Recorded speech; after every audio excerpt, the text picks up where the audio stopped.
মোহাম্মদ শরীফুল ইসলাম সজল, আপনাদের রূপসারি ছেলে।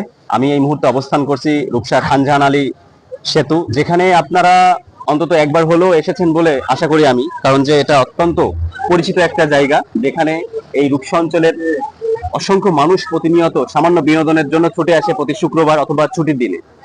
আজকেরা যে প্রসঙ্গে আমি কথা বলতে চাচ্ছি সেটা হলো রূপসার মানুষের ছোট একটা অধিকার, যেটা হলো রূপসা ঘাটে টোল প্লাজায় কন্টিনিউ মানুষ হেনস্থার শিকার হচ্ছে। জনগণের টাকা নিয়ে যাদের চলাফেরা, তারা যদি জনগণের সাথে খারাপ আচরণ করে তাহলে কিভাবে হয়?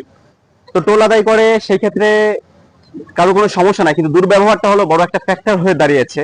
এবং অসংখ্য কলেজ ছাত্রীরা অবজেকশন দেয়, তারা যখন একা পার হয়ে যায় তখন তাদের সাথে খুবই খারাপ বিহেভিয়ার করে, যেটা আসলে লাঞ্ছনার শিকার। যে জিনিস কোনোভাবেই মেনে নেওয়া যায় না। একটা মেয়ে যখন যায় সিঙ্গেললি, তখন তাকে ব্যাক সাউন্ড দেয় এবং খারাপ ইঙ্গিত প্রদান করে, যেগুলি একটা লজ্জাস্কর ব্যাপার রূপসাবাসীর জন্য। এই জন্য আমি বলবো যে আমাদের এই রূপসাঘাটে আগে ফেরির ব্যবস্থা ছিল, সাধারণ মানুষের চলাফেরার জন্য অত্যন্ত সুবিধাজনক ছিল, কিন্তু আজকে সেখান থেকে আমরা বঞ্চিত। আমরা রূপসাবাসী ট্রলার পারাপার করতে গেলে আমাদের যে পরিমাণ টাকা গুনতে হয় তার থেকে বেশি হেনস্থার শিকার হতে হয়।